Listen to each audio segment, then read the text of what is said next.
Jat Sau is a fundamental movement. It's found in the Siu Nim Tau form. It's also repeated in the Chum Kiu form and in the wooden dummy form.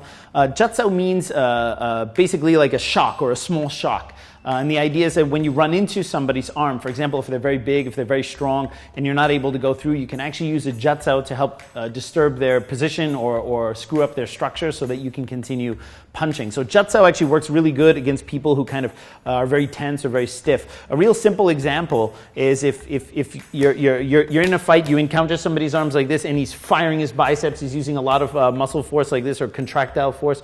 All I need to do is just do a very simple jut action like this, and I can bring him forward like that. Now that opens the line for other punches and for follow-ups, but it basically works when I'm unable to go forward, his biceps are too tense, and I can use that against him, and that will open the line for a counterattack.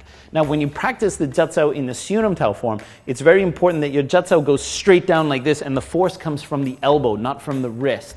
Now Jat Sau should be done like an elevator, not like an escalator. All right? You see some people when they practice Wing Chun, they actually do the Jat Sau like this. The problem is, if I do a Jat Sau in this direction here, I'm actually drawing him in to come and punch me. All right? And we don't want to draw our opponent into ourselves. We want to keep them away. So Jat Sau should actually go straight down like this. Okay. Another example for Jat Sau is, for example, in Chi Sao sparring or when you're practicing Chi Sao, you might run into somebody's arm and they're very tense, which is very common. All right, people get nervous or they tense up in Chi Sao, and that's the Jat Sau right there. You can use this to move him out of the way.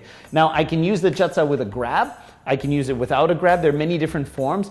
Jat Sau actually doesn't imply that it has to be done this way or thumbless or whatever. Jat Sau is actually the action. The jerk action of the hand is what we call Jat Sau. So it can come in different forms in fighting and in Chi Sao.